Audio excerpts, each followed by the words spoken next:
أعوذ بالله من الشيطان الرجيم. بسم الله الرحمن الرحيم. قل أوحي إلي أنه استمع نفر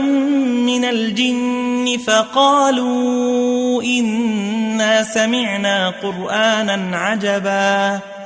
يهدي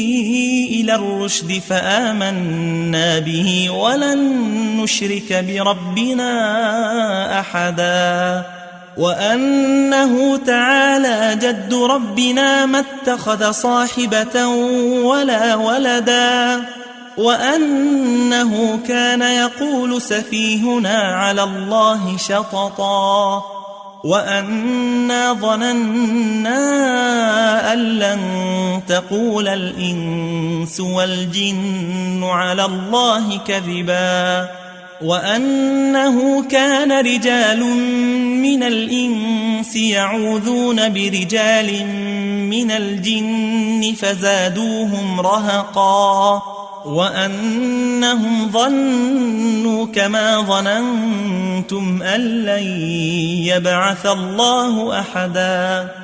وأنا لمسنا السماء فوجدناها ملئت حرسا شديدا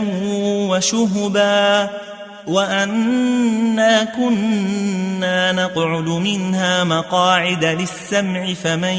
يستمع الآن يجد له شهابا رصدا وأنا لا ندري أشر أريد بمن في الأرض أم أراد بهم ربهم رشدا وأنا منا الصالحون ومنا دون ذلك كنا طرائق قددا وأنا ظننا أن لن نعجز الله في الأرض ولن نعجزه هربا وأنا لما سمعنا الهدى آمنا به فمن يؤمن بربه فلا يخاف بخسا ولا رهقا وأنا منا المسلمون ومنا القاسطون فمن أسلم فأولئك تحروا رشدا وأما القاسطون فكانوا لجهنم حطبا وأن لو استقاموا على الطريقة لأسقيناهم ماء غدقا لنفتنهم فيه ومن يعرض عن ذكر ربه يسلكه عذابا صعدا وأن المساجد لله فلا تدعوا مع الله أحدا وأنه لما قام عبد الله يدعوه كادوا يكونون عليه لبدا قل إنما أدعو ربي ولا أشرك به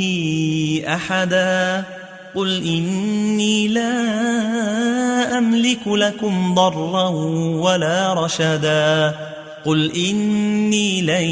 يجيرني من الله أحد ولن أجد من دونه ملتحدا